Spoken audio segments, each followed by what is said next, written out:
The temperature dropped today, although it's actually really nice. I think this is kind of the perfect type of weather. It's not too hot and a nice breeze and all that. And what's going on today? I guess a lot of the news related to employment issues. How about this first one? You know, things like drone delivery are a big deal for a lot of people and companies scrambling to be the first. But how about this one where this company is already laying people off?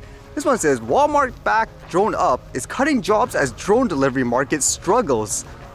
DroneUp, a Walmart-backed startup competing alongside Amazon and others in the nascent drone delivery market, is cutting jobs across the company, CNBC has learned. The Virginia-based company began informing staffers of the layoffs Monday morning, according to two people who lost their jobs and asked not to be named because they weren't authorized to speak publicly on the matter. Founded in 2016, DroneUp has a fleet of quadcopter-style drones that are designed to handle the last-mile portion of the delivery process, ferrying things like clothing, medication, and food from warehouses to the customer's doorsteps.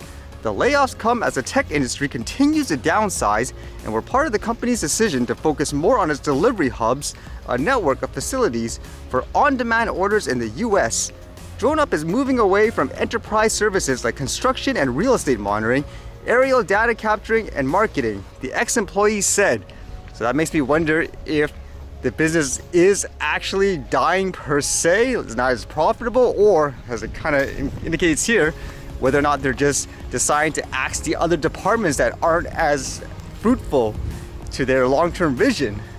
And it says here, after tremendous consumer adoption of our drone delivery services, we have made the decision to shift our business model to align our company structure around the continued growth and success of drone delivery and other drone services out of our hubs.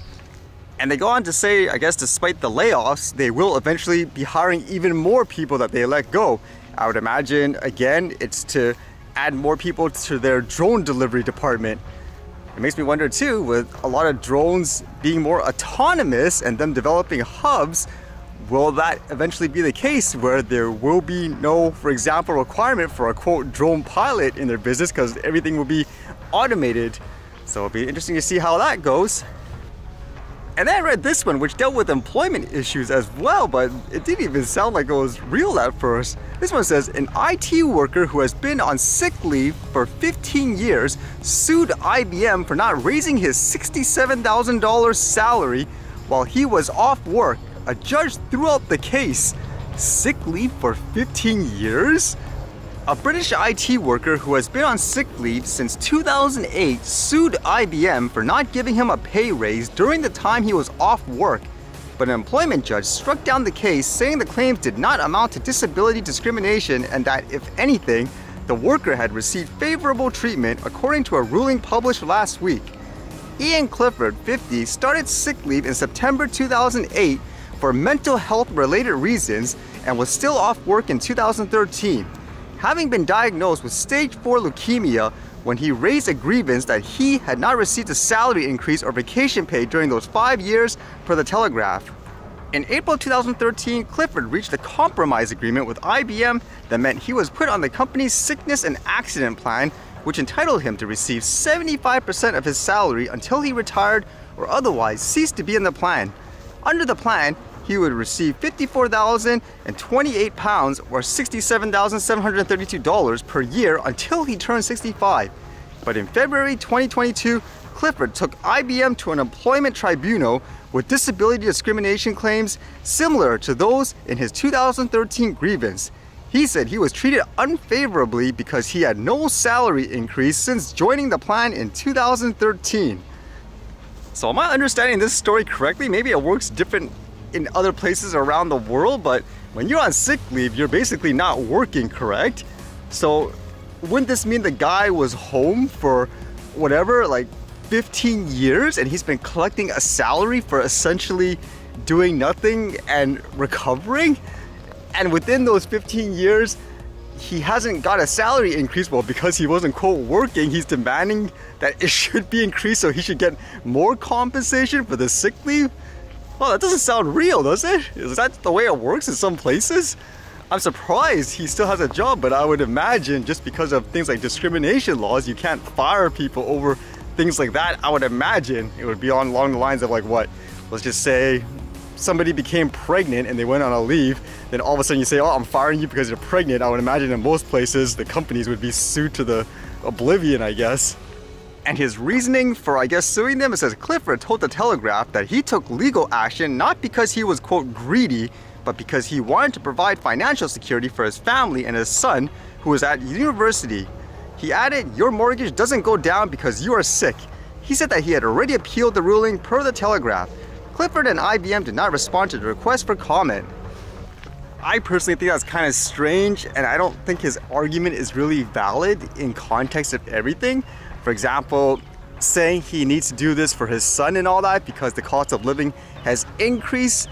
15 years on a sick leave is way too long, because imagine if the company went bankrupt, then he would have no choice. He would lose all his income and stuff, correct? You'd have to find a new job and do something, because it works both ways, where the company has to make money as well, I would imagine. So you can't just say, like there, would you claim, oh, because they went bankrupt, despite that, your life, you need money for your son and so forth, so the company should still pay you, even after the fact, once the company closed down and all that, continuously? Like, I always say no, right? Like, this seems to be a bit of a stretch in terms of asking for all that money, in my opinion.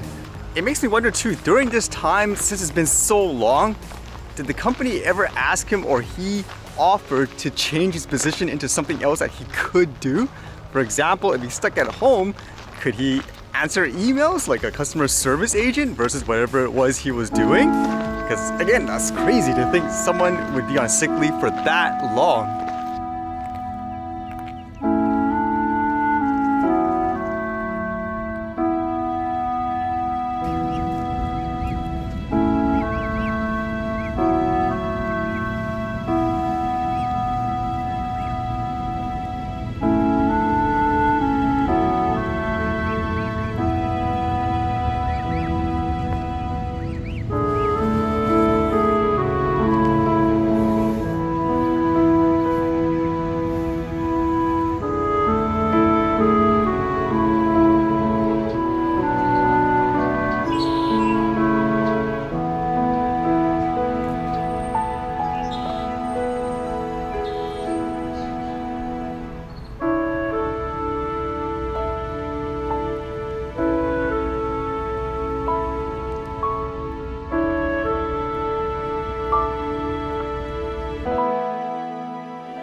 Alright, see you guys later.